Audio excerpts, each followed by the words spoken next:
Welcome back to the warm-up, everybody, with Jah and Ben. Joining us today, we got two special guests. But before we get into it, please like, comment, subscribe on the video. Turn on that bell so you never miss an episode of the warm-up. Please follow our new social media followings in the description below for Instagram and Twitter. And then please, we also have our new podcast, wherever you get your podcast, in the description as well, Spotify or Apple. And yeah, let's get into it. Ben, introduce our guests, man. All right, joining us today, we've got two SBC alumni from this summer, Ronnie and Dallin. First off, just give us a little quick spiel about who you are, what you're interested in, what you do. We'll go ahead and start with you, Ronnie. All right. My name is Ronnie from Chicago. Accountant by day, but huge hoops fan, huge Bulls fan, obviously. And super excited to be here and talk to you guys, man. One thing he also forgot to mention was top 5 student at Sports Business Classroom 2025. Oh, appreciate the love. Dallin, go ahead. Well, let's see. I'm currently going to school at Utah State, doing a master's in sports management and an MBA.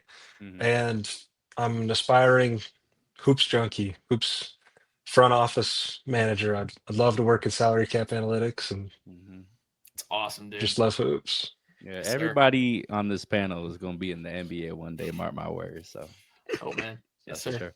Yeah, so to kick things off, I thought we could all get together, talk some hoops, and the first thing I want to talk about was the 76ers and how they've been looking. They off to a 4-0 start. It's kind of weird because Embiid, has struggled a little bit. He's on the minutes restriction. You got Paul George hasn't played a minute yet, and then the biggest story of them all is this rookie kid, VJ Edgecombe, who looks amazing as future superstar, all-star in the making. So let's get into it. Dallin, what's your thoughts on the 76ers 4-0 start so far? Tyrese Maxey has been incredible. I think he's leading the league in scoring right now, and nobody would have bet on that to be the case after 4 games. So I think just the volume that he's shooting at is incredible. And it's weird that it almost seems like he's taken over the number 1 spot over Joel. Yeah. Like in the past, it's always been Embiid and Maxey takes over when he's hurt. Right. But I think Maxey's been incredible, above what anybody expected of him. Yeah. Yeah, I totally agree. Ronnie? Yeah, I think you definitely hit it on the head. Maxey's off to an incredible start shooting, specifically off the dribble. That's one of the things that makes him just like so dangerous. But then you have the real story, which is the rookie. Edgecombe, like coming in, I think people projected him to be a really good player long term, but I don't think anyone really expected him to just come in from day one.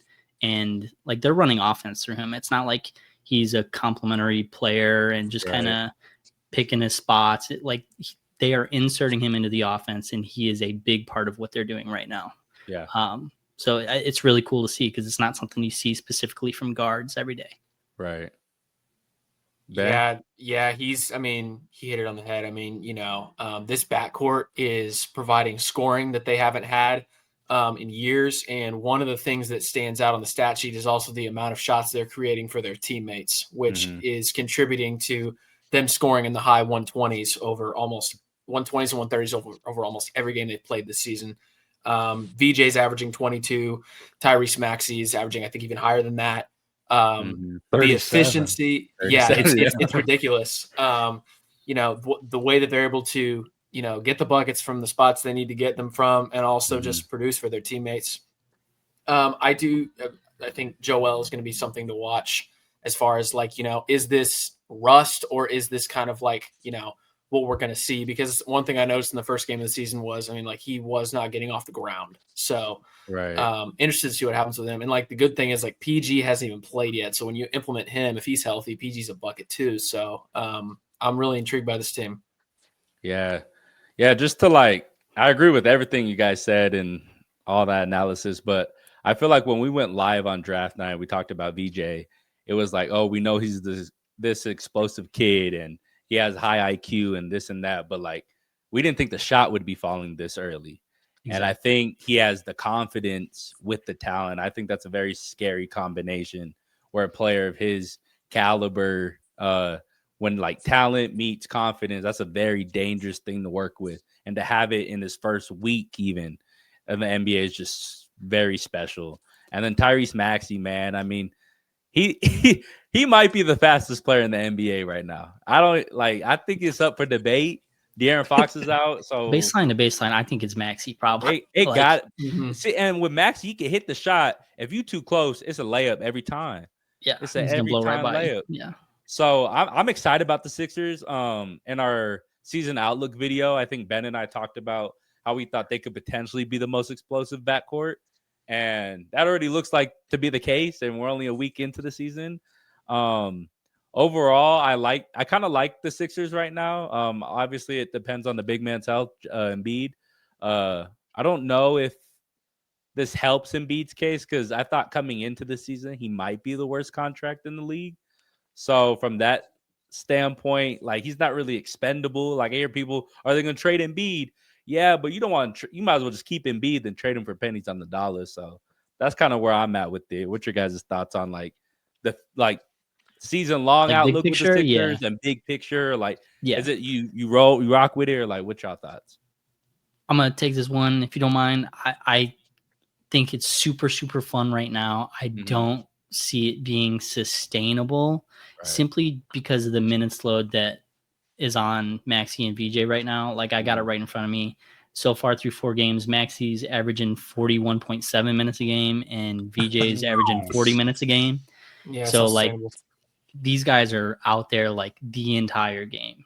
The next leading minutes guys are Oubre at 37 and then Quentin Grimes at 29.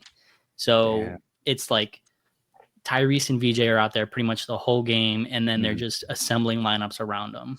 Right. And like you said, Embiid being capped off at like 20 minutes a game. I don't know if it's just kind of easing him into the season or like if this is what we can expect, but I don't think you can expect Maxey and Edgecombe to carry that sort of load.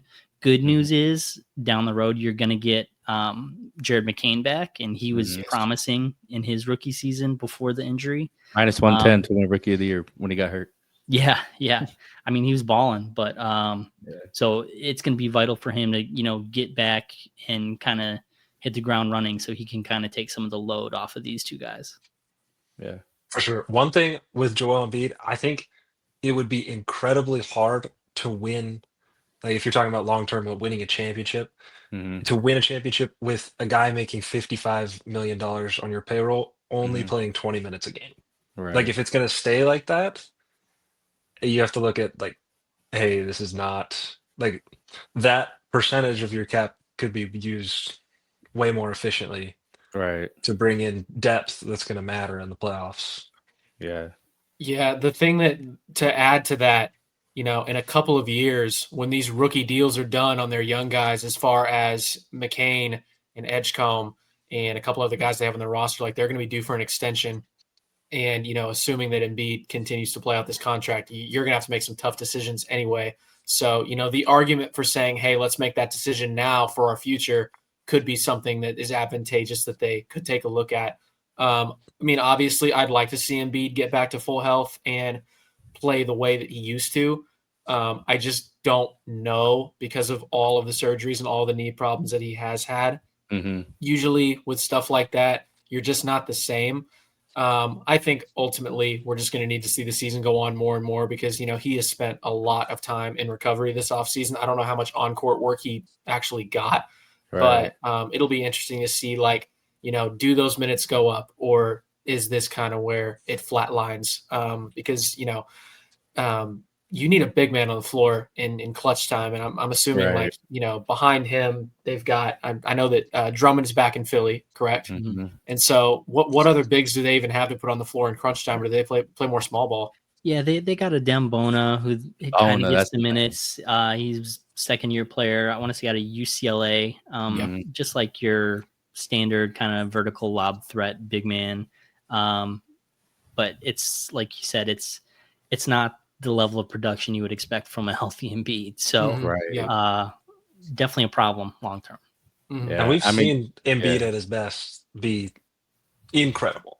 Like MVP. when he is MVP healthy, of the league. yeah, Dropping 70. he's one of the best players in the world. I just think it's so hard for me to like after the first round, you're playing every other day and you're traveling. And I just can't imagine a world where Embiid is playing every other day, sometimes 48 minutes a game. I mean, his shit gonna look like Texas meat. That shit gonna be falling off the bone. Like, that's not gonna be good, dog. I'm telling you, that is not gonna be good. Like, now, if you got these young bucks, and if Paul George could come back, because I think they're lacking at the 4 and 3 position a little bit.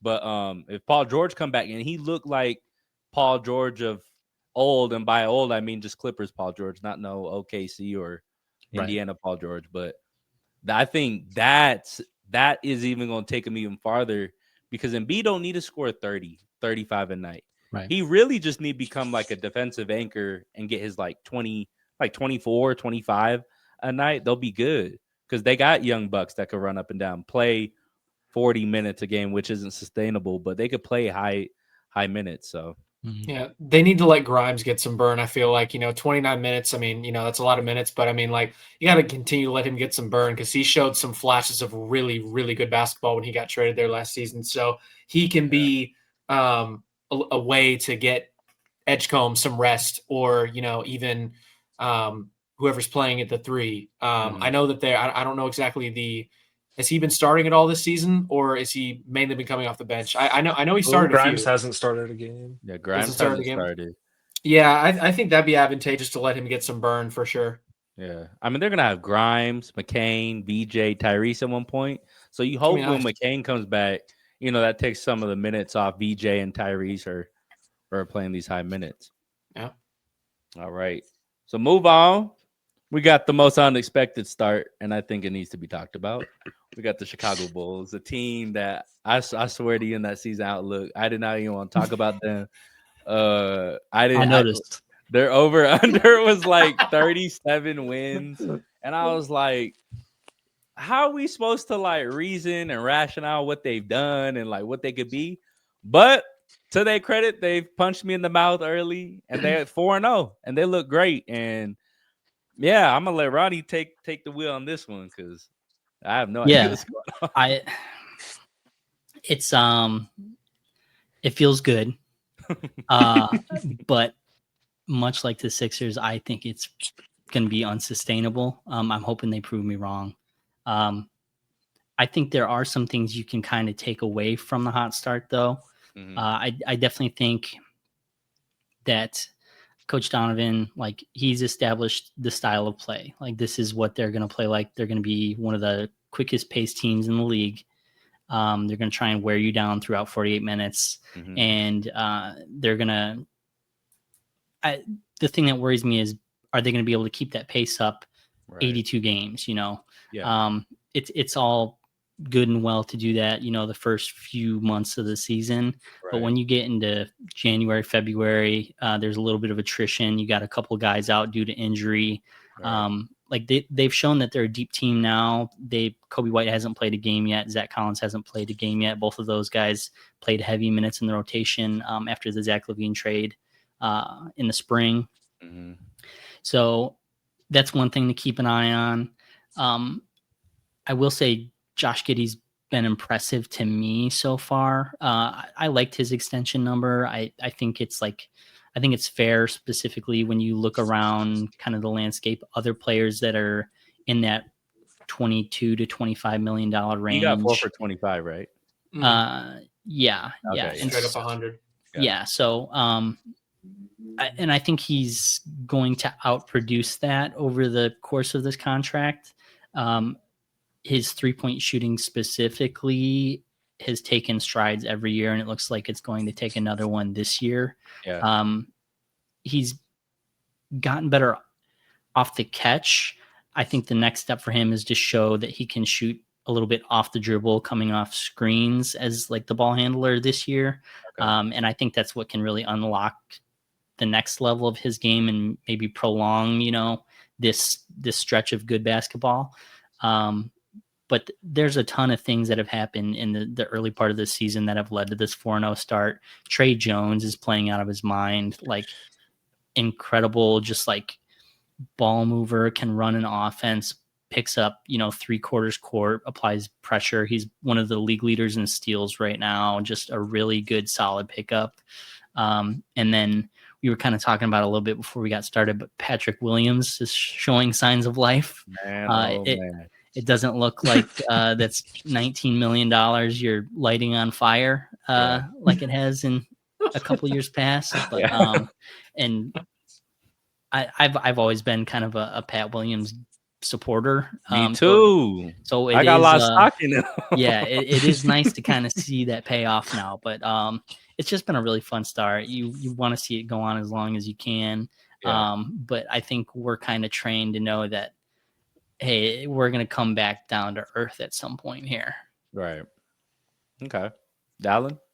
I mean, I can say a couple things. One thing, I think, you mentioned it, but I think it's a big deal that they've done this without Kobe White. Me too. Like, he's probably at least a top 3 guy for them, if not like one of their best players. So I think he fits that play style. Like, he was going to keep them moving faster than they would otherwise. The other thing is, and maybe it's just because he's in a contract year with his 21 million expiring, but Vucevic has been awesome. Yes. Like, he's looked as good as he was in Orlando before they traded for him. Mm-hmm. So I think if he can keep that up, he's kind of playing at a Sabonis like style. He's like 20 and 15 every night. And he's actually a really good passer. I think something that's underrated with Vucevic is, like, when they're playing that big style, he's been awesome passing the rock. So I think he's been great, and I'm excited to see Kobe White back because I like totally him a lot. Yeah. Sorry, I don't want to cut you off, but you're totally right. That is, and I think that's why he's gotten off to such a hot start, is because they are including him in the offense, not just as post-ups or dump downs. Like, they are running offense through him. He's being a decision maker.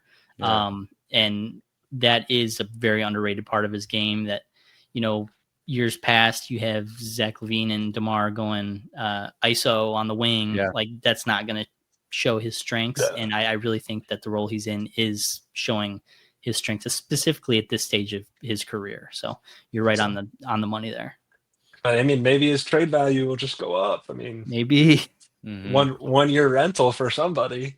Right. Maybe another team that we're going to talk about later on. Idea. Yeah, I think one thing that stands out to me on the stat sheet is how much they're spreading it on the offense. I mean, it's a really by committee offense. One of the things I noticed, like specifically against Atlanta on Sunday, like they had 2 guys in triple-double territory. Vucevic was 1 assist shy, and then Trey Jones was 2 rebounds and an assist shy. And Josh Giddey had a double-double and 5 assists. So, you've got 3 guys in your starting offense that are just, getting it from everywhere on both ends. So, looking at this team, that they're proving that they can win by committee. Their young guys are producing. And like you guys said, they're involving Vooch. I think that's one of the biggest things. And then, Pat Williams playing well. I like Herter as well. Great shooter off the bench.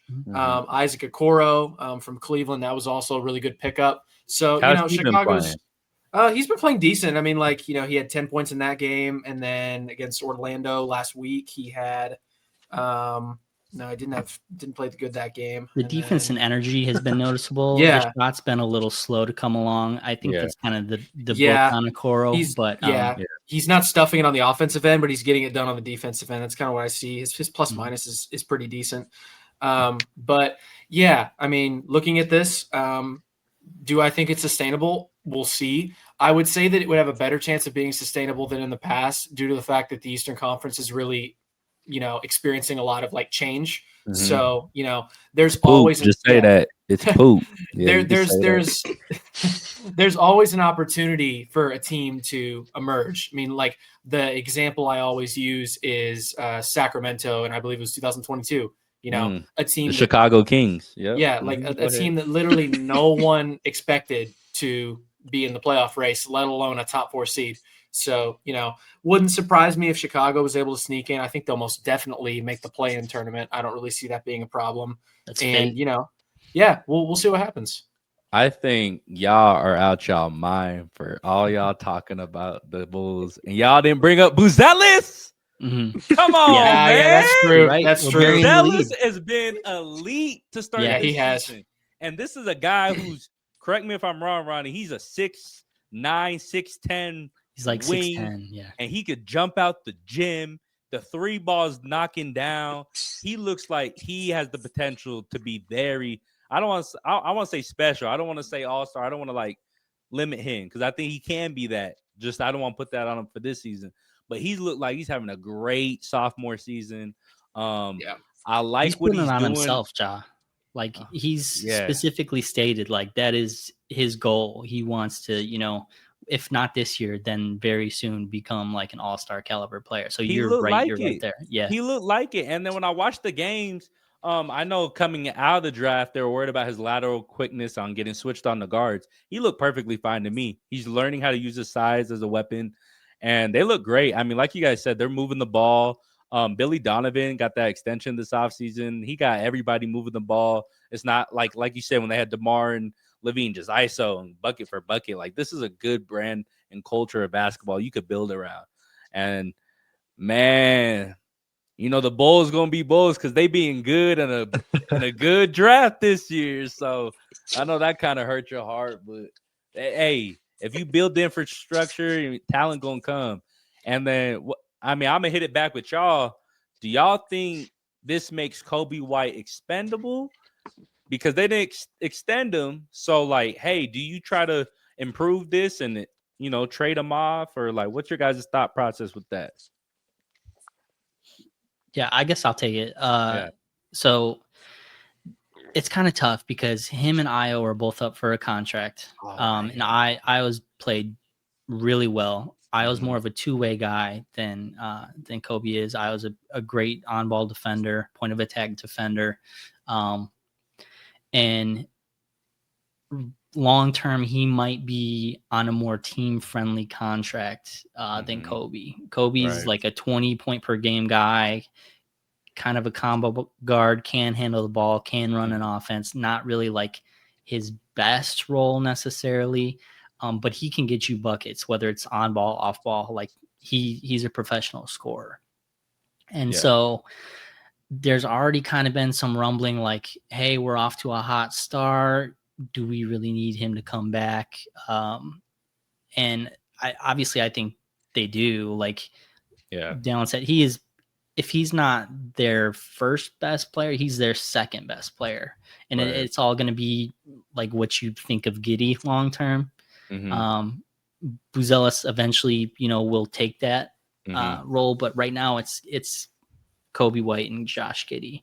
I think it's going to depend on the landscape. Does a team become desperate for a point guard? Does a team, do the Bulls say, hey, what we get back from Kobe White can be more beneficial to us than Kobe White on whatever his next contract is going to be, because they're not going to reach an extension. Like he's going to out earn what he would be eligible for. They can't really offer him a fair deal because they can only offer 140% of his current. And that's where they kind of got themselves in trouble when they got him on this bargain deal.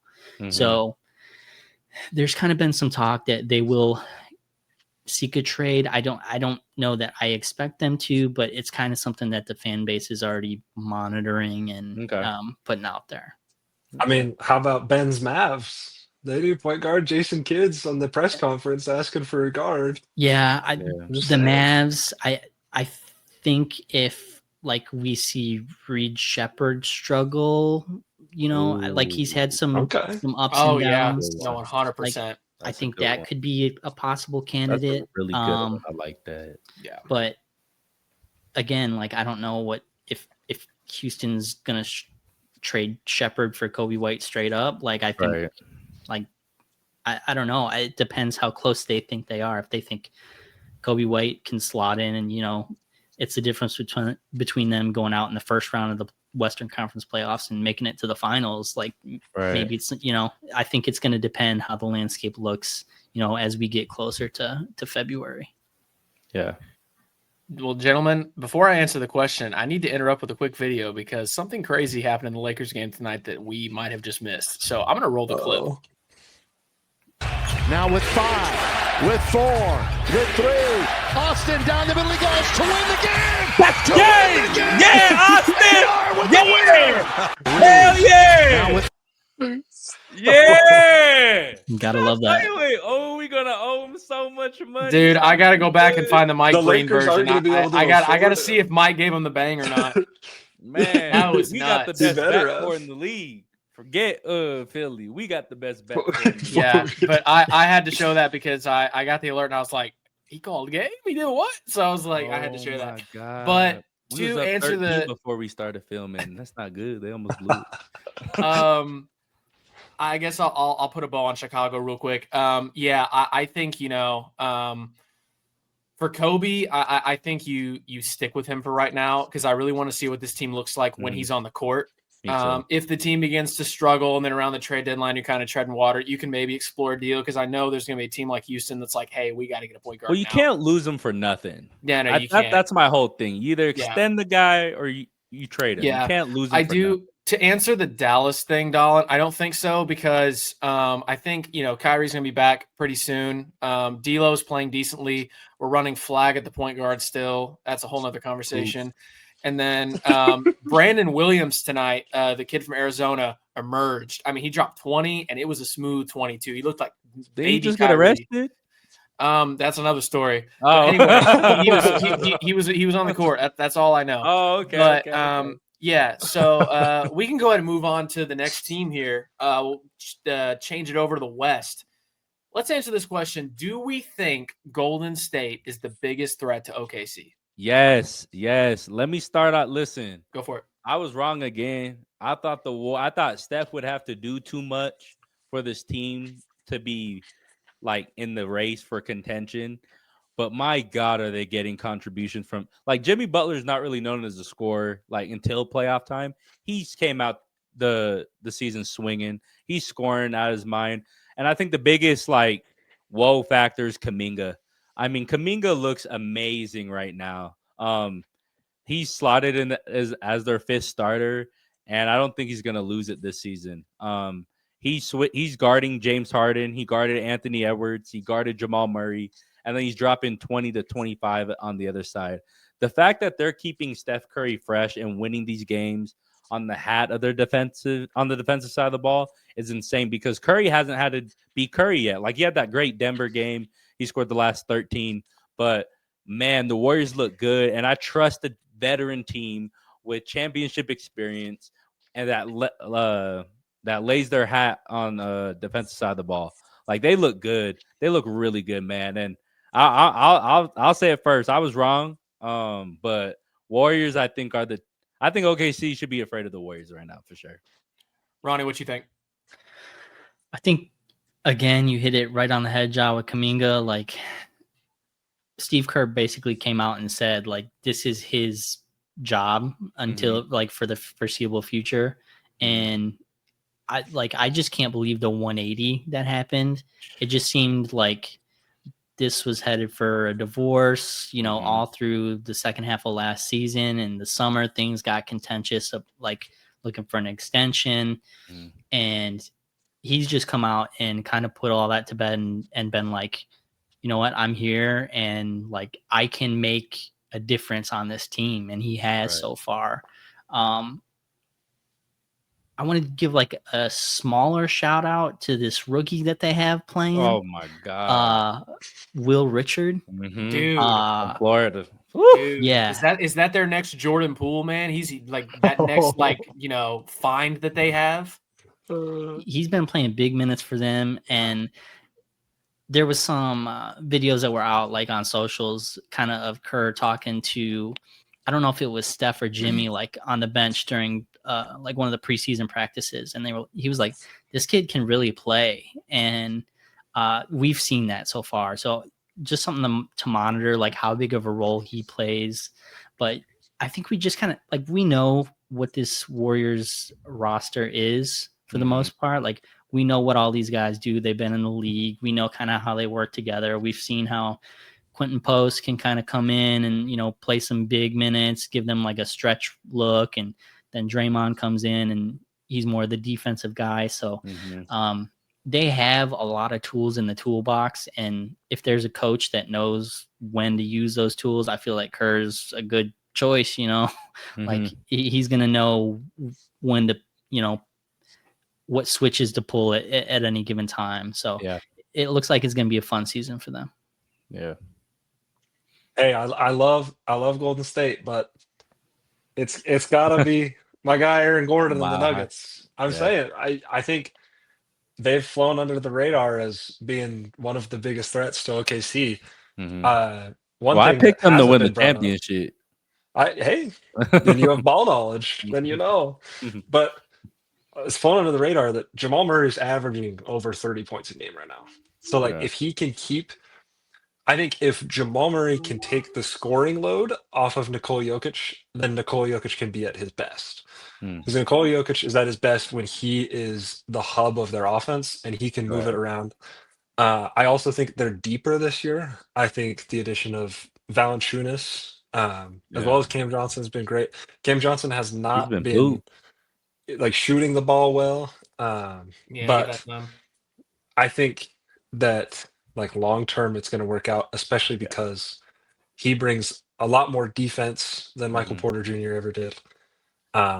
And I think that their bench group, when in the past they've just gotten killed when Jokic wasn't out there. So like they would lose the non-Jokic minutes by huge plus minuses.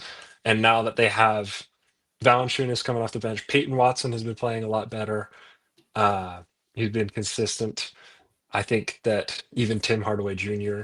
coming off the bench as a scoring punch has been big. So I like that they have shored up one of their biggest weaknesses. And if Jamal Murray can keep up playing at that high of an offensive level, then they're a force to be reckoned with for sure. Yeah. Okay. Yeah, so for me, there's a few teams. I'll tell you the one that stands out at the moment. I think Denver, like you mentioned. I also will put Houston in that conversation, but that's kind of a pending. To start the season, I did have Dallas in that conversation. I just think, plain and simple, they just need to play more. I mean, this is just a lot of guys that have different play styles that have not played much together, and I think Kyrie needs to get back. And once that happens, I'll be able to answer that question further on. But let's just focus on Denver and Houston for right now. I do like Denver a lot. Their roster's deep. They have, Nikola Jokic, who is a top 2 player in the NBA, probably one in some people's minds. But my answer right now is going to be Houston. I just like this team. Night 1, when they faced off against OKC, they just look like they're built to stop this team at all 5. Like, the big men that they have their scorer in Kevin Durant. They have a young rising star in Amen Thompson. Obviously, you don't have a point guard right now, but I think going into the postseason, they will have one. Really don't care who it is. As long as they can facilitate and create shots, I think they're going to be just fine. Defensively, they can get after it.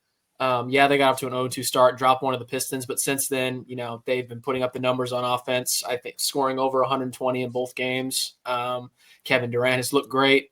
I'm, continuously intrigued to see what this team does.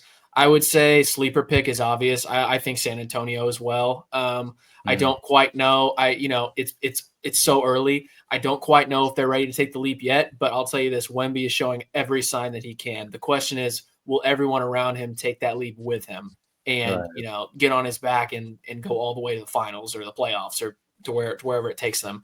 So that's kind of still pending, but right now I like Houston. Okay. So Ben, you got Houston. Dallin, you got Denver. Ronnie, who you got? I mean, just right now, not like rough. Like you don't gotta. No.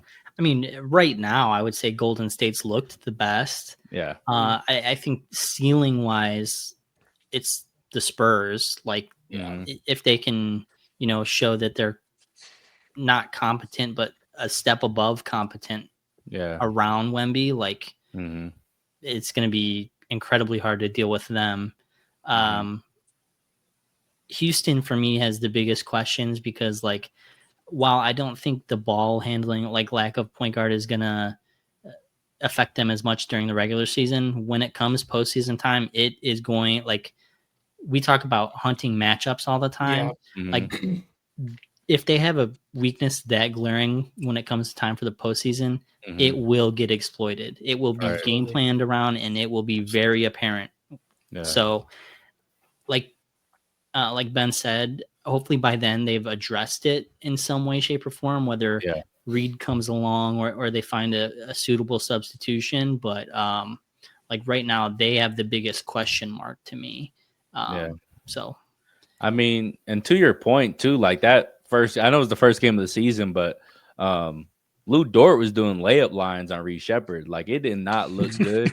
And Lou Dort's not really a scorer. You know what I mean? He's a defensive 3-and-D type player. So the fact that he was doing spin moves into the paint, he had the confidence to do that, wasn't a good sign. And that was like Reed Shepherd's first like real game. He didn't play like meaningful minutes last year at all. So Reed, like he always puts up defensive stats. Like he gets a ton of stocks, like specifically for someone at his size, at his position. But he just could not contain the ball. And that's a really bad sign. I mean, you have some good defensive players. You know, Thompson's a good defensive player. Steven Adams is a good rim protector, you know, for a certain sample size. But I don't want him back there just having guys run at him free all day. That's not like a formula for success. So I'll comment on Golden State real quick because I never really gave any input. I do think Golden State's playing really well. I think they have young guys that can provide a lot. I really like the way that Kuminga's playing right now.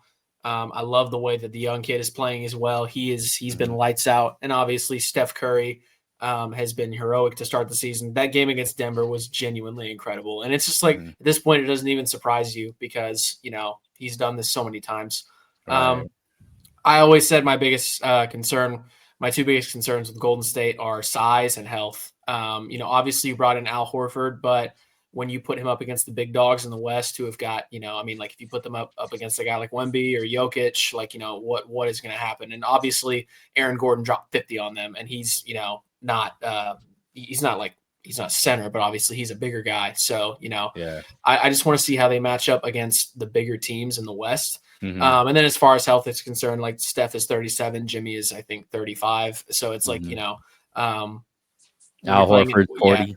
Yeah, when you're playing an 82 game season, that will at some point take a toll. And then obviously as that takes a toll, losses will come with that because you don't have your guys on the floor. So, you know, if they go into the playoffs healthy, it's fair game. But, you know, that's been my biggest concern with Golden State. But man, when they're healthy, they're a fun team to watch for sure. Yeah. And then like to go into it, I mean, let's talk about Denver because I think they lost to the Warriors. But they've had a really good season. Jamal Murray, he's been playing like a man on fire. Jokic hasn't really had to be Jokic, which is scary from a scoring standpoint. I think they played against Phoenix the other day. He didn't attempt a shot till 2 minutes left in the second quarter, and he already had 10 assists. So, if they're keeping his work usage low, that's only a plus for them because we know what he could do come postseason. Cam Johnson, I know he said he's been struggling, but I'm a big believer in Cam Johnson. Just watch my reaction to that trade when we went live. And then, they finally have a backup center. I'm not saying Valanciunas is Jokic or anything, but Valanciunas might not be the best starting caliber center, but he's a very above average backup big for sure. And I think when you partner that with Bruce Brown and Tim Hardaway Jr., Peyton Watson looks really good right now. I would have loved this team a little bit more, even if they just kept Westbrook. I know he was a little bit out of the rotation, but I thought what he brought off the bench last year was very impactful for Denver. But I'm excited about Denver. Like I said, they're my pick to, win the championship. But I do have my question marks just through week one of how would they guard a team like the Warriors where Steph is an off-ball guy and then bringing Jokic up to the level. That is a little bit concerning for me. But other than that, Nuggets look amazing. Dallin, go ahead. I mean, I kind of touched on it earlier, but I think the key is winning the non-Jokic minutes. If they can have minutes with Jokic on the bench, where he's not having to score every single point for them, and where they can just stay alive, even if they can just play like even with the other team during those minutes. When he comes in and starts distributing the way he does, they'll win a lot of games, if not 70 plus. So 70. That's a big number. they'll win 60 games for sure. Guaranteed. Dang, for real in the West? Yeah, they're gonna win 60 games. The West is in a really. It's so guaranteed. Early. It's so early, but like the West is just interesting right now. Like Minnesota's 11, Dallas is 12, Houston's 10. Like obviously it's 4 games, so it's gonna change. But like Denver's only played 3 games, so we haven't seen much yet. Other than obviously the Golden State game wasn't fun, but they were right there. And if not for heroics of Steph Curry, they win that game in regulation. So very encouraging. They've looked really deep so far. I'm loving the way that Aaron Gordon's playing. He looks fresh. He looks ready to go. Jokic looks great. And like you guys mentioned, if Cam Johnson really gets his shooting going, they're going to be in a really good spot. So I'm excited to see what they do this season. Ronnie? Yeah, Jokic to me, best player on the planet. Huge Jokic fan.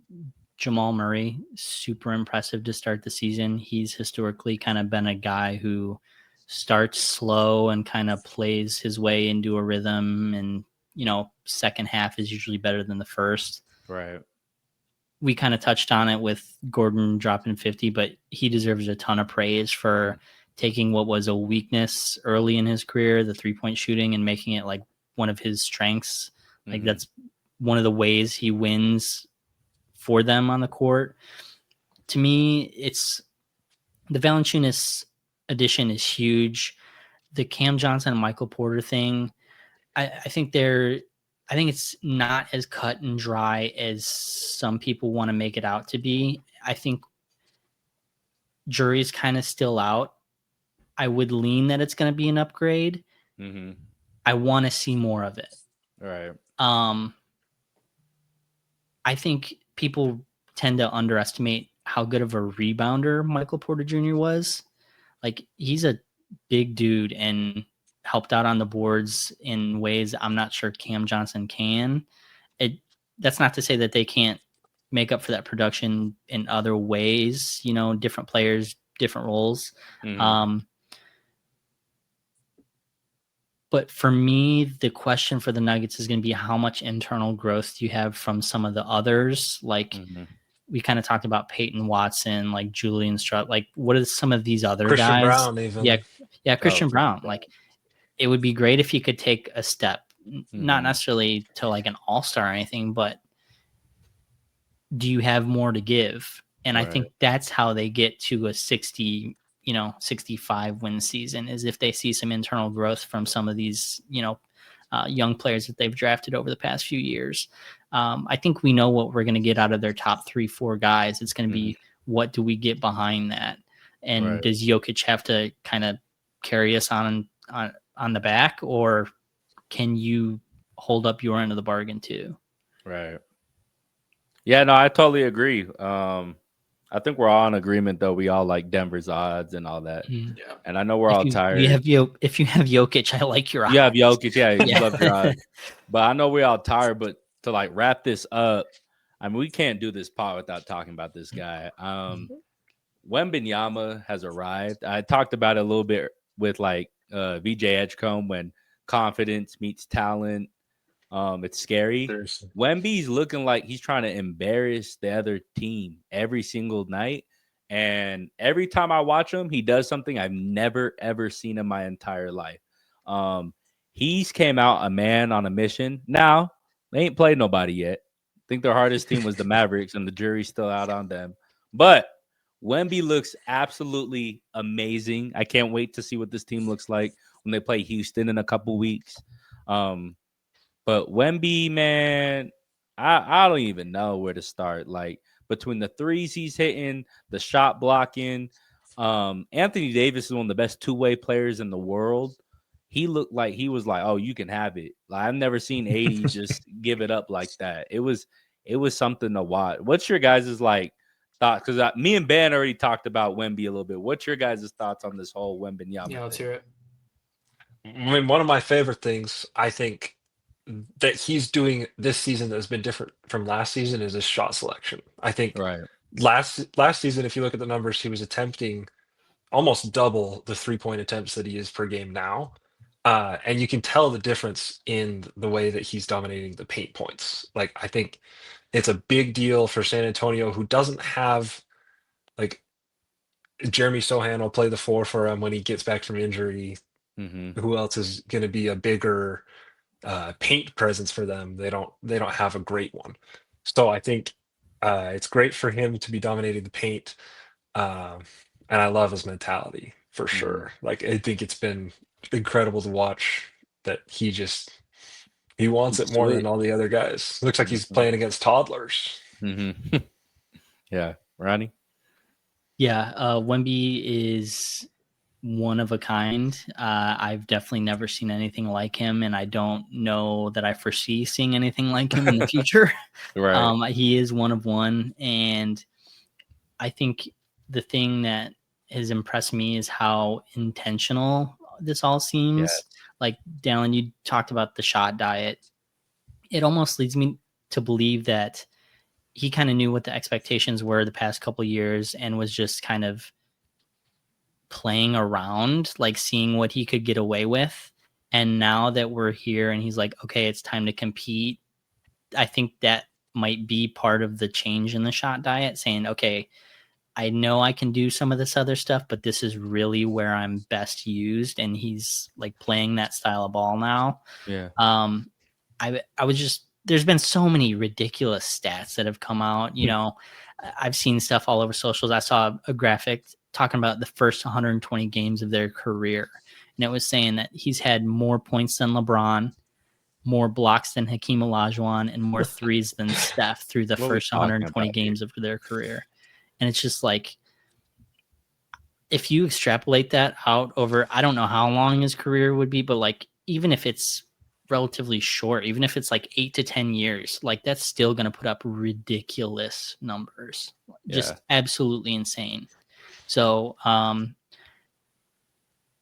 don't think we can put a ceiling on him. Like, there is no limit to how good this can be. I think we all just pray for good outcomes and say, like, hey, don't get hurt. You know, I think that's the only thing that can really stop him, and just whirl along for the ride and just enjoy it while you have it, because players like this do not come around very often. Yeah, Man. agreed. Yeah.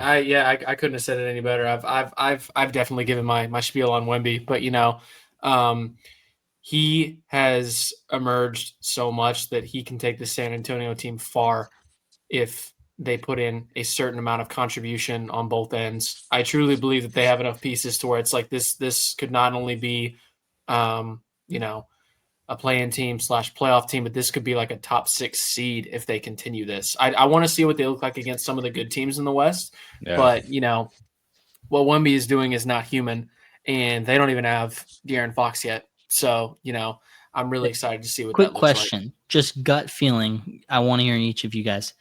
Can they get a top 4 seed in the West this year? Can they get? I think it's very possible. Like, I think it's very possible. Like, you know, the thing is, like, yeah, I mean, you know, it's early. I will say that. I do think it's very possible. I'm not gonna like rule them out. Like, you know, they're already 4-0.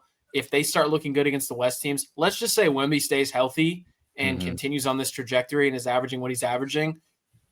I don't see any reason why he wouldn't. If, you know, you have Fox putting in his numbers, Castle, you know, we'll see what happens. I'm not going to guarantee, but I do think it's possible.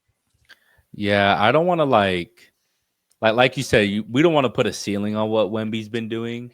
So if they are a top 4 seed, it's because Wemby has arrived. He is a top 2-ish player, top 3 player, and I think if he gets top 4 seed, I think he's a lock probably for MVP. But like that being said, I think being top 6 would be good enough for me. It's hard for me to see them be top 4.